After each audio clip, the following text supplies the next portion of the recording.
حضور رہنمائی چاہیے، یہ جو انتخابات، جماعتی انتخابات یا ذیلی تنظیموں کے انتخابات یا شورا میں جو شرکت ہے، وہ اس کے لیے ہمیں بقایا داران کی لسٹ بنانی ہوتی ہے.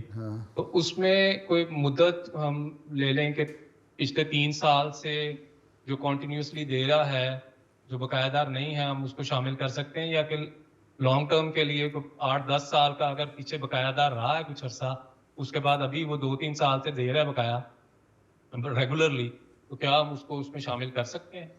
یہ ساری باتیں قواعد میں لکھی ہوئی ہیں. قواعد پڑھے ہیں ہم نے. قواعد میں لکھا ہوا ہے نا، جو 6 مہینے کا بقایا دار ہے اس کو بقایا دار شمار کرنا ہے جماعتی چندوں میں، اور ذیلی تنظیموں کے چندوں میں 1 سال کا بقایا دار. تو اس کا مطلب ہے جب مرکز ان باتوں کو اگنور کر رہا ہے جو پچھلی ہو گئیں، اور پچھلے یہ دیکھ رہا ہے کہ وہ ایک بندہ ریگولر چندہ دیتا آ رہا ہے، اس سال کا اس نے دے دیا یا 2 سال کا دے دیا، اس کی پہلے کوئی شکایت نہیں ہوئی.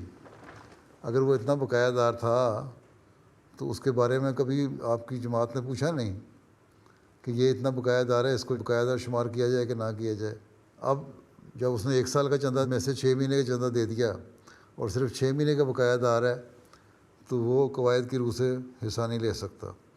ہاں، اگر وہ 2-3 مہینے میں بقایا دار ہے اور 4 سال پہلے اگر اس نے نہیں بھی چندہ دیا تو فرق کوئی نہیں پڑتا، وہ شامل ہو سکتا ہے چندوں میں.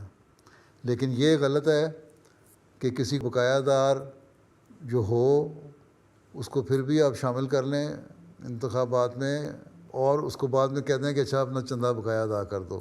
وہ غلط ہے. چندہ اصل میں یہ ہمیشہ یاد رکھنا چاہیے ایک قربانی ہے، کوئی ٹیکس نہیں ہے. اگر کوئی بندہ کسی وجہ سے چندہ ادا نہیں کر سکا اور اس کے حالات بھی ایسے ہیں کہ وہ چندہ ادا نہیں کر سکتا، تو اس سے کہیں پھر تم لکھ کے مرکز سے خلیفہ وقت سے اجازت لے لو کہ میں یہ چندہ نہیں ادا کر سکتا، مجھے رائٹ آف کر دیں. حسن ظن رکھتے ہوئے قواعد بنائے گئے ہیں. قواعد کا مطلب صرف یہ ہوتا ہے کہ کم از کم یہ معیار ہیں، ان پہ ضرور پورا اترو. کسی کو پکڑنا مقصد نہیں ہے.